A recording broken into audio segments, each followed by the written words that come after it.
भाई इजराइल ने 9 सितंबर को कतर के दोहा में हमास के ठिकानों पर बड़ा मिसाइल अटैक कर दिया था, जिसके बाद तमाम अरब और मुस्लिम देशों में हड़कंप मच गया। कतर में इजराइल के हमले के बाद सोमवार को दुनिया के 50 से ज्यादा अरब और मुस्लिम देशों ने इमरजेंसी मीटिंग बुला ली। मीटिंग में इजराइल को चेतावनी दी गई कि कतर पर इजराइल ने दोबारा अटैक किया तो अच्छा नहीं होगा। लेकिन सवाल यह है कि मुस्लिम देश क्या सिर्फ इजराइल को धमकी देंगे या इकट्ठा होकर कुछ करेंगे भी। इसी मीटिंग में पाकिस्तान ने कैसे 50 मुस्लिम देशों से ऐसा वादा कर दिया जिसे पूरा करना मुनीर के फौज की बस की बात ही नहीं। उधर ट्रंप का दोस्त इजराइल गाजा को धुआं धुआं कर रहा, इधर मुनीर 50 मुस्लिम देशों को धोखा दे रहा है क्या? इजराइल ने कतर पर बम गिराया, मुस्लिम देश इकट्ठा तो हो गए, लेकिन अब करेंगे क्या? अब इसका चैप्टर। भाई इजराइल ने 9 सितंबर को कतर के दोहा में हमास के ठिकानों पर बड़ा मिसाइल अटैक कर दिया था, जिसके बाद तमाम अरब और मुस्लिम देशों में हड़कंप मच गया है। कतर में इजराइल के हमले के बाद सोमवार को दुनिया के 50 से ज्यादा अरब और मुस्लिम देशों ने इमरजेंसी मीटिंग बुला ली। मीटिंग में इजराइल को चेतावनी दी गई कि कतर पर इजराइल ने दोबारा अटैक किया तो अच्छा नहीं होगा। लेकिन सवाल यह है कि मुस्लिम देश क्या सिर्फ इजराइल को धमकी देंगे या इकट्ठा होकर कुछ करेंगे भी? उसके बारे में आगे बताऊंगा।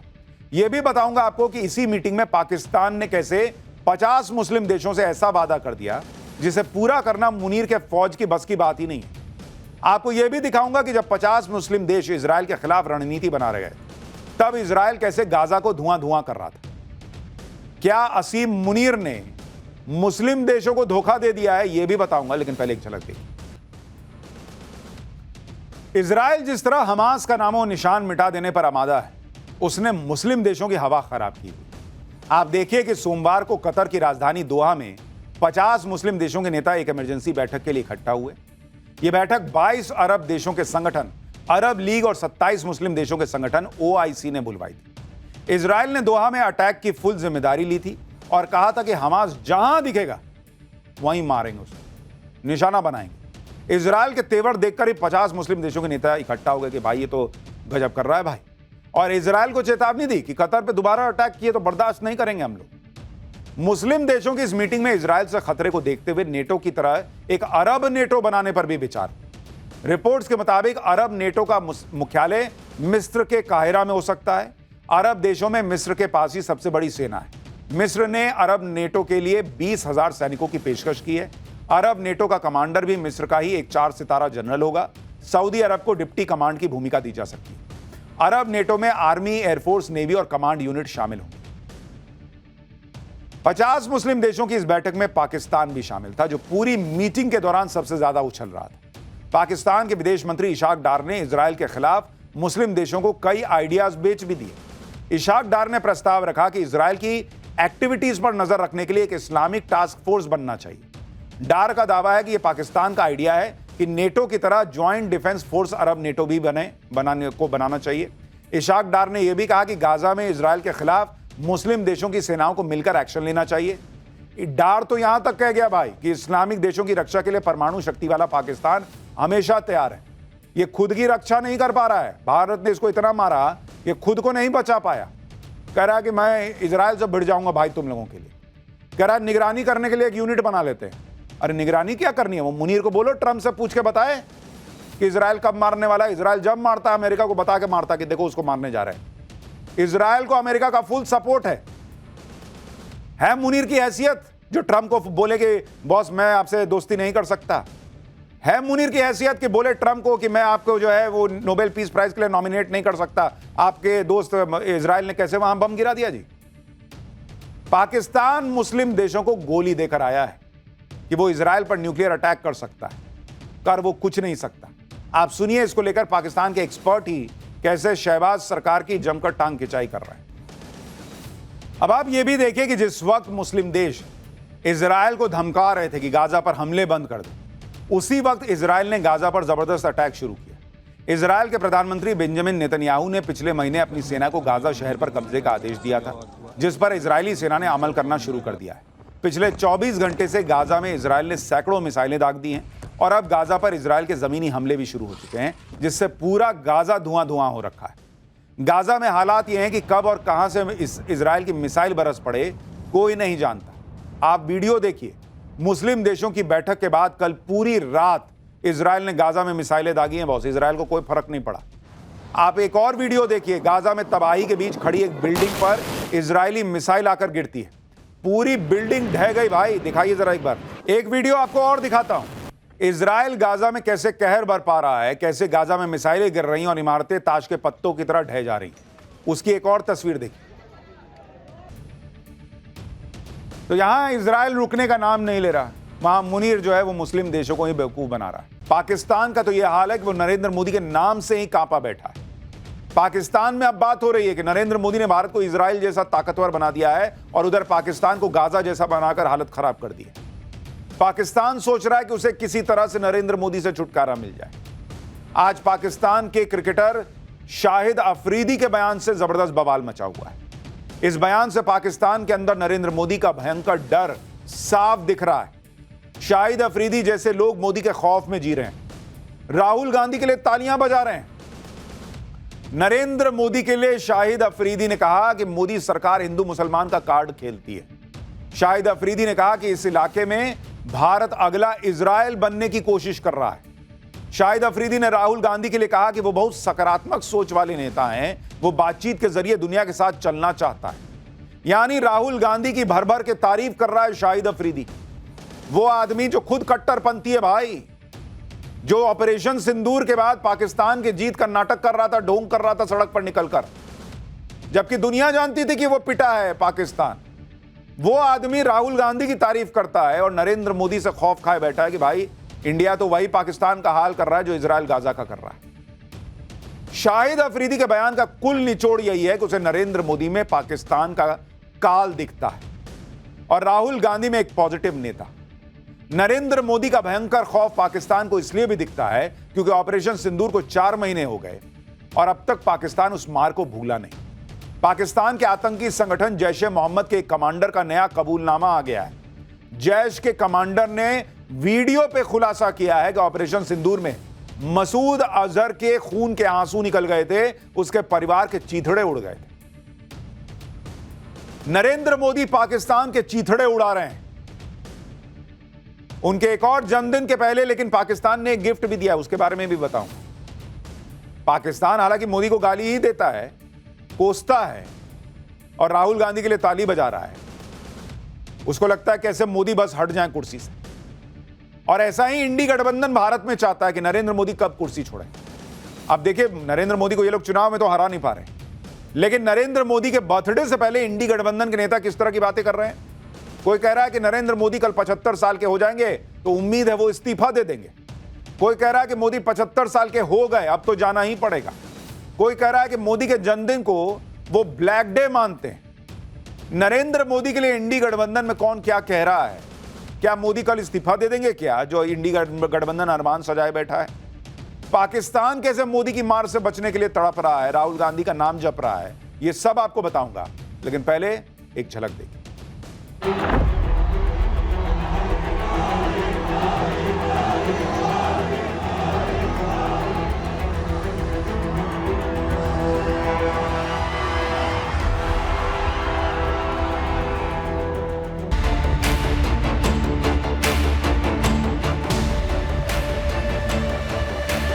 कि यहाँ कांग्रेस मर रही है और वहाँ पाकिस्तान रो रहा है। उम्मीद है कि कल वो इस्तीफा दे देंगे। मोदी साहब 75 साल हो गए, अब तो आपको जाना पड़ेगा। प्रधानमंत्री साहब के जन्मदिन पे राहुल गांधी जी कोई हाइड्रोजन बॉम्ब इलेक्शन का वहाँ पे फोड़ने वाले हैं।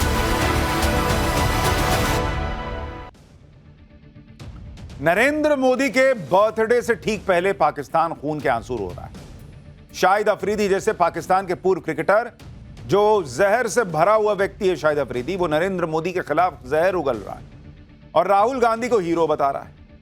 आप सुनिए शाहिद अफरीदी ने क्या कह दिया, जिसको लेकर हंगामा मचा हुआ है। फिर आपको बताएंगे कि अफरीदी के बयान पर यह बवाल मचा क्यों और इस बयान से खुद पाकिस्तान की कैसे फजीहत हो रही है। तो यहां कवि जो है, ये शाहिद अफरीदी कवि यहां ये कहना चाह रहा है कि राहुल गांधी तो बातचीत करते हैं, मोदी सीधा लपड़िया देते हैं, मार देते हैं लपड़ पाकिस्तान को। इससे शाहिद अफरीदी जो है उसकी बातों से आप समझ सकते हैं कि पाकिस्तान को ऑपरेशन सिंदूर में कितने लपड़ पड़े होंगे। और कह रहा है कि यहां हिंदू मुसलमान होता है। तुम हिंदू मुसलमान बताओगे भारत को, जहां हिंदुओं को मार मार के खत्म कर रहे हो तुम पाकिस्तान में, तुम बता रहे हो कि हिंदू मुसलमान क्या होता है। शाहिद आफरीदी जैसे लोग इसलिए बिलबिला रहे हैं क्योंकि एशिया कप के मैच में पाकिस्तान की तगड़ी बेइज्जती हो गई। पहले भारत ने मैच हराया, फिर हैंडशेक नहीं किया। इससे बौखलाए पाकिस्तान ने मैच रेफरी को हटाने को कहा तो वो भी बात नहीं मानी कि भाग नहीं हटाते जाओ। बेइज्जती पर बेइज्जती होने के बाद पाकिस्तान अलबलाया हुआ है। इसी में शाहिद अफरीदी जैसे लोगों ने नरेंद्र मोदी के खिलाफ जहर उगलना शुरू किया और राहुल गांधी की तारीफ कर दी। लेकिन बड़ी बात यह है कि बातों बातों में नरेंद्र मोदी को लेकर पाकिस्तान का डर शाहिद अफरीदी की जुबान पर आ गया। शाहिद अफरीदी ने कहा कि भारत इजराइल बनने की कोशिश कर रहा है। अब शाहिद अफरीदी ने इजराइल का नाम क्यों लिया और भारत की तुलना इजराइल से करने का उसका क्या मतलब है, वो भी आपको बताता हूं। दरअसल इजराइल वो देश है जो चारों तरफ से दुश्मनों से घिरा हुआ है। भारत भी वो देश है जिसके चारों तरफ खतरा ही खतरा है। एक तरफ चीन है, दूसरी तरफ पाकिस्तान, अब तो बांग्लादेश भी है कट्टरपंथियों के हाथ में। इजराइल वो देश है जो अकेला अपने दुश्मनों पर भारी पड़ता है। इजराइल वो देश है जिसके लिए कहा जाता है कि वो दुश्मनों को घर में घुस के मारता है। और नरेंद्र मोदी के राज में भारत भी वही कर रहा है, दुश्मनों को घर में घुस के ठोक देता है। इजराइल वो देश है जो एक साथ एक वक्त पर कई दुश्मनों से लड़ता है। नरेंद्र मोदी के राज में भी भारत चीन से सीधे भिड़ चुका है। ऑपरेशन सिंदूर में पाकिस्तान को तगड़ा जवाब दे चुका है, मोइजू को लाइन पे ला चुका है, बांग्लादेश को कड़ा मैसेज दे चुका है। यही वजह है कि अफरीदी को यह डर लग रहा है कि कहीं नरेंद्र मोदी पाकिस्तान का वो हाल ना कर दे जो इजराइल अपने दुश्मनों का करता है, जो हाल इजराइल ने गाजा का किया हुआ है। पूर्व क्रिकेटर शाहिद अफरीदी ने अपने बयान में नरेंद्र मोदी को यह कहकर टारगेट किया कि मोदी सरकार हिंदू मुसलमान करती है। आप सोचिए, बयान उस मुल्क का क्रिकेटर दे रहा है जहां खुद अल्पसंख्यक हिंदू सुरक्षित नहीं है, जहां अल्पसंख्यक हिंदुओं पर बड़ा जुल्म होता है, उनकी आबादी घट गई। यहां भारत में तो मुसलमानों की आबादी बढ़ी है भाई। शाहिद अफरीदी कौन सा दूध का धुला है। हिंदुओं के प्रति उसकी नफरत इस कदर है कि एक बार उसने अपने घर में टीवी सीरियल में आरती होती देख ली थी तो टीवी फोड़ दिया था। टीवी पर हिंदू धर्म का पूजा पाठ दिखाया जा रहा था एक सीरियल में। तो ये आदमी जो आज हिंदू मुसलमान का ज्ञान दे रहा है कि बाप रे बाप ये बहुत गलत चीज है, वो आदमी हिंदुओं से इतनी नफरत करता है कि घर पे उसकी बेटी टीवी पे आरती होते देख ली सीरियल में तो भाई ने टीवी फोड़ दिया था। सुनिए अफरीदी को क्यों मैं कह रहा हूं इसके अंदर कितना जहर है हिंदुओं को लेकर और भारत को लेकर। जो आदमी टीवी पर हिंदुओं की आरती होते हुए नहीं देख पा रहा कि हिंदू कैसे आरती करते, सीरियल में नहीं देख पा रहा, टीवी फोड़ दे रहा है, वो ज्ञान दे रहा है कि यहां पर नरेंद्र मोदी सरकार हिंदू मुसलमान करती है। शाहिद अफरीदी ने नरेंद्र मोदी के खिलाफ जहर उगला। उनके मुंह से तारीफ की उम्मीद तो वैसे भी किसी को नहीं थी, लेकिन शाहिद अफरीदी ने जब अचानक राहुल गांधी की तारीफ की तो सब चौंक गए। बीजेपी ने इसे बड़ा मुद्दा बनाया क्योंकि शाहिद अफरीदी वो क्रिकेटर है जो भारतीय सेना के खिलाफ भी बयान दे चुका है, जो पहलगाम हमले को फर्जी बता चुका है, जो ऑपरेशन सिंदूर में पाकिस्तान के पिटने के बाद भी विक्ट्री डे परेड निकाल रहा था। ऐसे व्यक्ति के मुंह से राहुल गांधी की तारीफ सुनकर बीजेपी के कान खड़े हो गए। केंद्रीय मंत्री किरण रिजिजू ने कहा कि राहुल गांधी हमेशा से ही पाकिस्तान के डार्लिंग रहे। शाहिद अफरीदी और पाकिस्तानी लोग राहुल गांधी को अपना नेता बना सकते हैं। आईटी सेल के प्रमुख, बीजेपी आईटी सेल के प्रमुख अमित मालवीय ने कहा कि भारत से नफरत करने वाला हर व्यक्ति को राहुल गांधी में एक दोस्त क्यों दिखता है। शाहिद अफरीदी के बयान से राहुल गांधी बीजेपी के निशाने पर आ गए, लेकिन पलटवार करने के लिए कांग्रेस के नेता भी मैदान में कूद गए। कांग्रेस की नेता सुप्रिया श्रीनेत ने शाहिद अफरीदी और बीजेपी सांसद अनुराग ठाकुर की एक तस्वीर साझा करते हुए कहा कि गुल्लू गुल्लू तुम करो, चोंचे तुम लड़ाओ, याराना तुम निभाओ और सवाल हमसे पूछोगे। एक और सोशल मीडिया पोस्ट में सुप्रिया श्रीनेत ने एक मैच का वीडियो डाला जिसमें आईसीसी प्रमुख जय शाह और शाहिद अफरीदी एक साथ बैठे दिख रहे हैं। सुप्रिया श्रीनेत ने पूछा कि यह क्या याराना है। हालांकि भाई कोई भी पूछेगा कि भाई वहां जय शाह या अनुराग ठाकुर क्यों शाहिद अफरीदी के साथ बैठे, लेकिन चलिए वो तो आईसीसी चीफ है, क्रिकेटिंग आप कहिए कि ऑर्गेनाइजेशन से जुड़े हुए हैं तो वहां पर बैठना मजबूरी हो गई, चलिए अगल बगल बैठ गए और ये तो पहले की तस्वीर है। लेकिन सवाल यह है कि इतना तो याराना भी है अगर, तो भी शाहिद अफरीदी ने इनकी तारीफ नहीं की, तारीफ की राहुल गांधी की, जिसके साथ बैठ रहा है उसकी तारीफ नहीं कर रहा है। बीजेपी राहुल गांधी को लेकर सवाल इसलिए भी उठा रही है क्योंकि पाकिस्तान में कई बार राहुल गांधी की चर्चा हो चुकी है, कांग्रेस पार्टी की तारीफ हो चुकी है। इसके अलावा एंटी इंडिया खालिस्तानी एलिमेंट्स भी राहुल गांधी की तारीफ कर चुके हैं। साल 2024 में पाकिस्तान के पूर्व मंत्री फहाद चौधरी ने कहा था कि राहुल गांधी फायर मोड में। इसी तरह जब अमेरिका में राहुल गांधी ने मोदी राज में सिख समुदाय के हालात को लेकर बयान दिया था तो खालिस्तानी आतंकी गुरपतवंत सिंह पन्नू ने उनके बयान का समर्थन कर दिया था। पन्नू ने राहुल गांधी के बयान को बोल्ड स्टेटमेंट बता दिया था। इससे पहले भारत का मोस्ट वांटेड आतंकी हाफिज सईद भी कुछ साल पहले कांग्रेस की तारीफ कर चुका है। सुनिए हाफिज सईद ने कांग्रेस को लेकर क्या कहा था, फिर आपको बताता हूं कि नरेंद्र मोदी का खौफ पाकिस्तान में इतना घुसा हुआ है कि सिर्फ शाहिद अफरीदी नहीं, मसूद अजहर से जुड़े हुए लोग भी कैसे खून के आंसू रो रहे हैं। हाफिज सईद जैसे लोगों को भी, आतंकियों को भी कौन अच्छा दिख रहा है, आप सुन रहे हैं। आप यह भी देखिए कि सिर्फ पाकिस्तान की सरकार या शाहिद अफरीदी जैसे क्रिकेटर ही नहीं, बल्कि पाकिस्तान के आतंकी भी नरेंद्र मोदी के खौफ में जी रहे हैं। वो अभी भी ऑपरेशन सिंदूर की मार से उबरे नहीं है।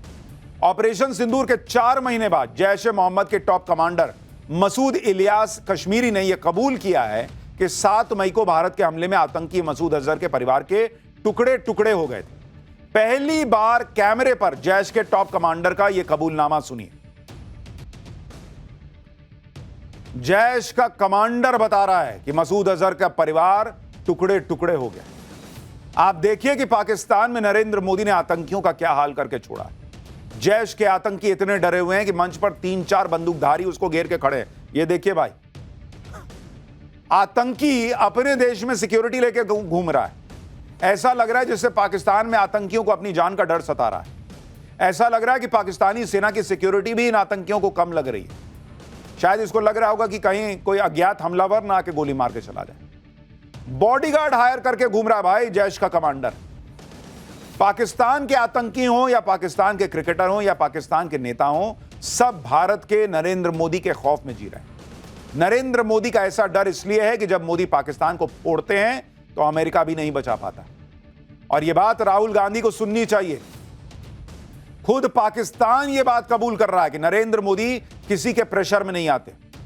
ऑपरेशन सिंदूर को लेकर खुद पाकिस्तान ने डोनाल्ड ट्रंप के सीज फायर वाले दावे को झूठा बता दिया। एक चैनल को दिए इंटरव्यू में पाकिस्तान के विदेश मंत्री इशाक डार ने कहा कि ऑपरेशन सिंदूर के दौरान युद्ध विराम का प्रस्ताव अमेरिका के माध्यम से आया था, लेकिन भारत सहमत नहीं हुआ। इशाक डार ने साफ माना कि भारत कभी भी किसी तीसरे पक्ष की मध्यस्थता के लिए सहमत नहीं हुआ। डार ने खुलासा किया कि जब पाकिस्तान ने अमेरिकी विदेश मंत्री मार्को रूबियो से डोनाल्ड ट्रंप के मध्यस्थता के बारे में पूछा तो रूबियो ने स्पष्ट कहा कि भारत हमेशा से कहता रहा है कि यह एक द्विपक्षीय मुद्दा है।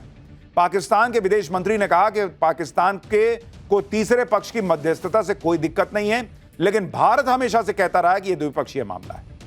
यानी खुद पाकिस्तान मान रहा है कि ऑपरेशन सिंदूर के दौरान अमेरिका की तरफ से कोई मध्यस्थता नहीं हुई। इसका मतलब यह है कि डोनाल्ड ट्रंप का सीज फायर वाला दावा गलत था, जो हम बार बार कह रहे थे। देश के प्रधानमंत्री ने संसद में कहा, लेकिन राहुल गांधी नरेंद्र सरेंडर करते रहे, नरेंद्र सरेंडर बोलते रहे। अब शाहिद अफरीदी तारीफ नहीं करेगा तो क्या करेगा। वैसे तो राहुल गांधी का नरेंद्र सरेंडर वाले दावे की हवा तभी निकल गई थी जब ट्रेड डील और टैरिफ के मुद्दे पर पीएम मोदी ने सख्त स्टैंड के आगे डोनाल्ड ट्रंप को ही यू टर्न लेने पर मजबूर कर दिया। आप देखिए कि डोनाल्ड ट्रंप ने भारत पर 50% टैरिफ लगा दिया था, भारत से ट्रेड डील की बातचीत रोक दी थी, लेकिन आज की डेट में अमेरिका ने भारत से फिर से ट्रेड डील की बातचीत शुरू कर दी है। डोनाल्ड ट्रंप ने ट्रेड नेगोशिएटर ब्रेंडन लिंच को भारत भेजा है। आज ब्रेंडन लिंच की टीम और भारतीय टीम के बीच ट्रेड डील पर बातचीत हुई है। 7 घंटे के करीब बातचीत चली और बातचीत पॉजिटिव रही है बताया जा रहा है। भारत की तरफ से स्पेशल सेक्रेटरी राजेश अग्रवाल ने बातचीत की।